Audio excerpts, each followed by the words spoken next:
제7화 루아 나미드 세 번째. 있지 나 말이야.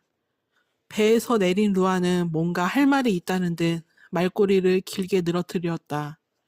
이에 양 옆에서 걸어가던 제니어스와 카라트는 걷던 것을 멈추고 그녀를 쳐다보았다. 기왕 외국에 온 거 그 나라 풍경을 감상하면서 가고 싶은데 말 타고 가자고? 응. 신변 안전 문제로 먼저 꺼내기 힘든 이야기였는데 다행히도 제니어스가 먼저 얘기를 꺼내주었다. 루아는 기뻐하며 두 눈을 반짝반짝 빛내었다. 어떻게든 말을 타고 천천히 가고 싶었다. 그건 안 됩니다, 황녀님. 말을 타고 가시면 어디서 공격이 날아올지 모릅니다.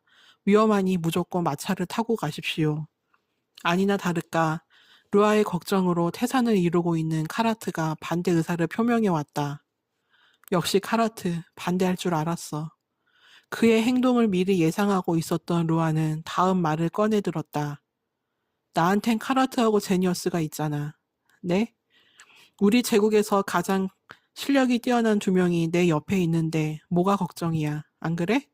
우리 제국 내에서 최고면 에르츠에서도 최고라고. 확실히 전사들의 나라인 나미드 제국에서 실력을 인정받고 있다면 에르츠에서도 그 무예 실력은 최고인 거나 마찬가지다. 카라트도 무인 가문에서 태어나 무인으로서 큰 자질을 보이고 있고 제니어스는 용병들의 왕이기까지 하다.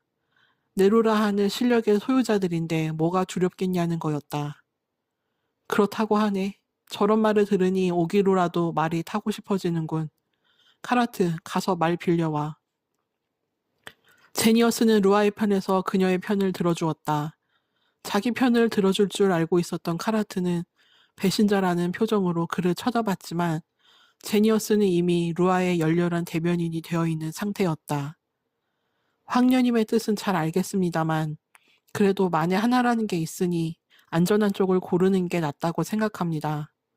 카라트, 한참 루아를 설득하고 있는데 제니어스가 손을 까딱이며 이리 와보라는 신호를 보내온다.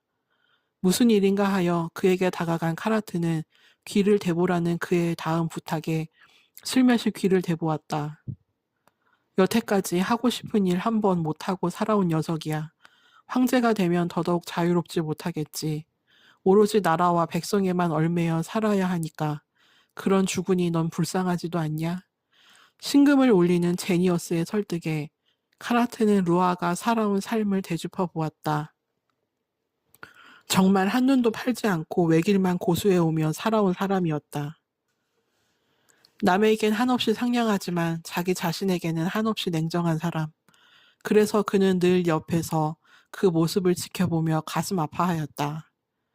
알겠습니다. 대신 제 옆에 꼭 붙어서 다니셔야 합니다. 고마워. 카라트의 허락이 떨어지자 루아는 냉큼 두 사람의 목을 양팔로 꼭 끌어안았다. 역시 너희 둘밖에 없어. 과감한 애정 표현에 카라트는 얼굴을 붉히며 얼쩔 줄 몰라 하였다. 반면 제니어스는 가만히 서서 루아의 머리를 두어 번 토닥거려 주었다. 미안하다. 해줄 수 있는 게 이런 거밖에 없어서. 루아에게 속으로 그리 사과하며 제니어스는 씁쓸한 마음을 꾹 삼켰다. 평소 같았으면 그녀의 위험한 부탁 따위 들어주지 않았을 것이다. 하지만 지금은 어떤 위험한 부탁이라도 루아가 원한다면 다 들어줄 것이다. 황제가 될 때까지는 옆에서 지켜주고 싶었는데 내가 워낙 이기적인 놈이라 내 욕심이 먼저이게 됐어. 미안하다. 미드바르 아카데미에 입학하기 위해 샤르비트 왕국으로 온 루아나 카라트와는 달리 제니어스는 다른 이유로 샤르비트 왕국에 왔다. 이곳에 온 목적은 철저히 저 둘에게는 비밀이었다. 때가 되면 말해줄 생각이지만 말이다. 가서 말을 빌려오겠습니다. 잠시 기다려 주십시오. 그러지 말고 다 같이 가자. 루아에게 손을 붙잡힌 채 두 남자는 그녀와 함께 말을 빌릴 수 있는 곳으로 향하였다. 말을 빌린 그들은 루아를 중심에 두고 양쪽에서 호의를 하였다. 덕분에 루아는 느긋이 샤르비트 왕국의 풍경들을 감상할 수 있었다. 다행히도 암살 시도 같은 것은 없었다. 잠시 후 그들은 어느 여관 앞에 도착하였다. 여간의 이름은 샘터였는데 바깥까지 안의 소란스러움이 다 전해질 정도로 매우 활기찬 곳이었다. 어서 오세요. 딸랑거리는 방울소리와 함께 세 사람을 반갑게 맞이해주는 주근깨 소녀. 그녀는 세 사람에게 물었다. 식사와 숙박, 아님 둘 다인가요? 소녀의 물음에 카라트는 대답하였다. 둘 다 부탁드립니다. 방은 1인실 3개로 준비해 주십시오. 알겠습니다, 손님. 이쪽으로 따라오세요. 주근깨 소녀의 안내에 따라 세 사람은 각자의 방으로 들어가 들고 온 짐들을 내려놓았다. 그리고 다시 모여 1층 식당에서 점심 식사를 하고 저녁에 어디를 둘러볼지 관광 코스를 정하기 시작하였다. 흔해 빠진 관광 명소 말고 다른 데 없어? 그 외 현지인들의 활기참이 느껴지는 그런 곳 말이야. 명소가 괜히 명소겠냐? 그냥 정해진 코스로 돌아. 루아와 제니어스가 관광 코스를 놓고 티격태격하자 서빙을 하던 주근깨 소녀가 다가와 그들에게 추천을 해주었다. 야시장은 어떠신가요? 야시장요? 오, 좋아요, 좋아. 야시장이라면 밤의 꽃이라 불릴 정도로 볼거리와 먹을거리가 가득한 곳이었다. 게다가 루아가 원하는 대로 그 나라 사람들의 활기찬 모습을 볼 수 있는 곳이기도 했고 말이다. 루아는 소녀에게 고맙다며 감사의 뜻을 전하였다. 이에 주근깨 소녀는 그들에게 중요한 소식을 한 가지 일러주었다. 운이 좋으시다면 야시장에서 왕과 여왕님도 뵐 수 있을 거예요. 진짜요? 요즘 야시장에 가끔씩 나타나신다고 하더라고요. 루아는 깜짝 놀라지 않을 수 없었다. 야시장에 왕과 여왕이 나타난다는 것도 놀라운 일이었지만 그들의 출현을 일반 백성들이 알고 있다는 사실 자체가 매우 놀라웠다. 루아도 나미드 제국에 있을 때 가끔씩 성을 빠져나가 돌아다니곤 했었다. 신변 안전에 문제도 있고 해 정체는 숨기고 다녔었다. 그런 점에서 대놓고 정체를 밝히고 돌아다닌다는 샤르비트의 왕과 여왕이 루아는 비정상처럼 느껴졌다. 위험하지 않나요? 왕과 여왕이라면 목숨을 노리는 사람들이 많을 텐데 그렇게 정체를 밝히고 돌아다니는 건 좀 괜찮아요. 키세는 평화롭거든요. 그리고 왕께서 직접 정체를 밝히시긴 하셨어도 그날 시장에 있었던 사람들만 왕의 얼굴을 알아요. 저도 그때 그 자리에 있었거든요. 저희 여관에 물건을 배달하러 오던 노예 카사프가 우리 왕국의 왕이셨을 줄이야. 완전 충격이었어요. 어쩐지 뭔가 사람이 되게 기품이 흘러넘치고 일반인 같지 않더라니. 노예라뇨? 정체를 밝히고 다니는 거에 이어 더더욱 이해할 수 없는 단어가 흘러나왔다.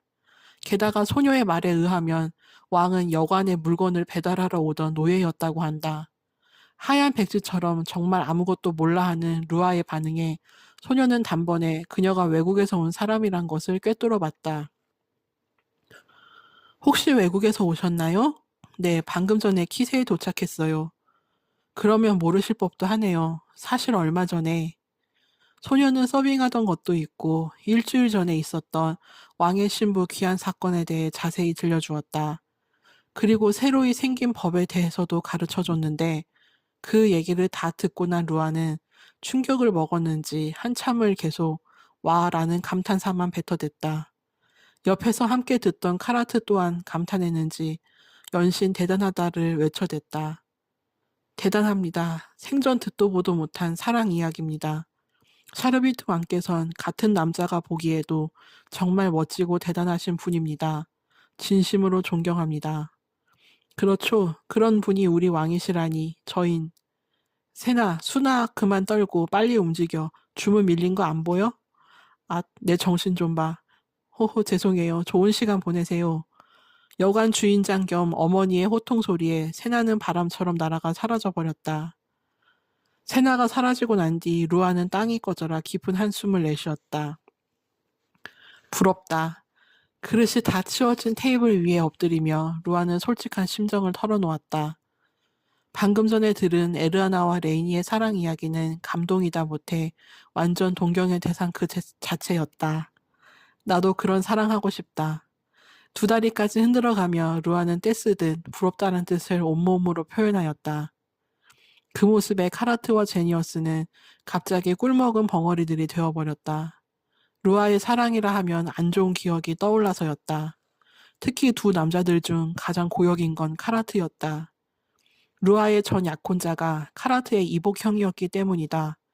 그 이복형은 루아의 어머니와 오빠가 죽자 즉시 약혼을 파기하고 애쉬의 쌍둥이 여동생인 카나와 결혼을 해버렸다. 그 모든 과정을 곁에서 지켜봐온 두 사람이었기에 제니어스와 카라트는 무슨 말을 해야 할지 난감해졌다. 머릿속에서 온갖 위로의 말들이 떠오르기는 하는데 그 어떠한 말로도 루아에게 위로가 되지 않을 것이기에 쉽사리 말을 꺼낼 수가 없었다. 그때 테이블 위에 엎드려 이마를 대고 있던 루아가 작게 웃음을 터뜨렸다. 풋. 그녀의 웃음소리에 두 남잔 크게 몸을 움찔거렸다. 루아는 고개를 들고 본격적으로 웃어대기 시작하였다. 그리고는 두 사람에게 말하였다.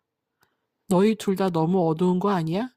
그냥 해본 소린데 왜 그렇게 진지하게 받아들여? 아니, 뭐 그게. 오른쪽으로 고개를 돌려 루아의 시선을 피하는 제니어스. 졸려서 말이 나오지 않았을 뿐입니다. 말도 안 되는 거짓말로 티를 다 내는 카라트.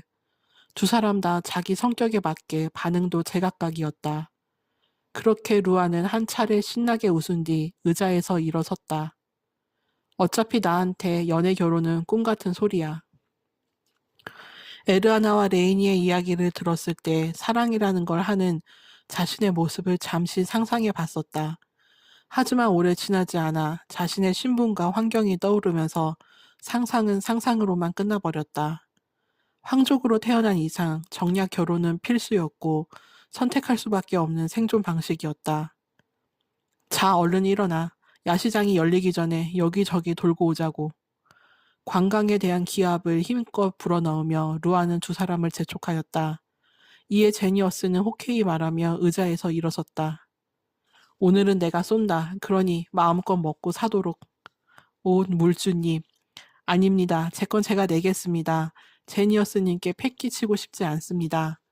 기다렸다는 듯 반기는 루아와 패기치고 싶지 않다며 사양하는 카라트. 그들의 반응에 제니어스는 어떻게 예상이 빗나가지를 않냐며 속으로 피식 웃어 보였다. 그리고는 카라트에게 딱 잘라 한마디 하였다. 시끄러. 이별 선물이니 그냥 받아.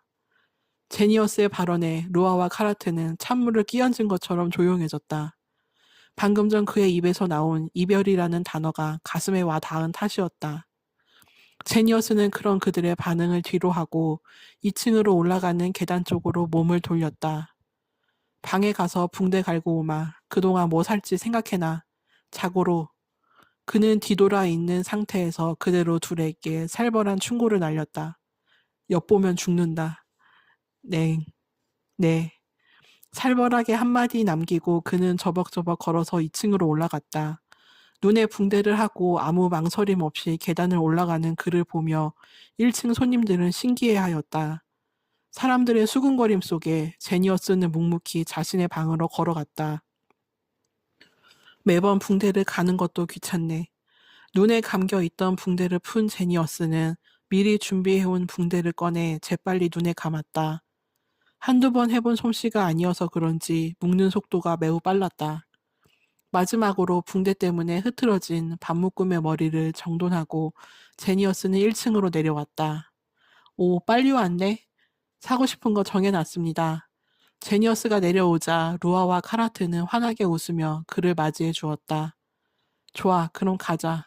원 없이 먹고 놀고 사보자. 아싸, 사주신다 했으니 마음껏 사겠습니다. 후회하지 마십시오.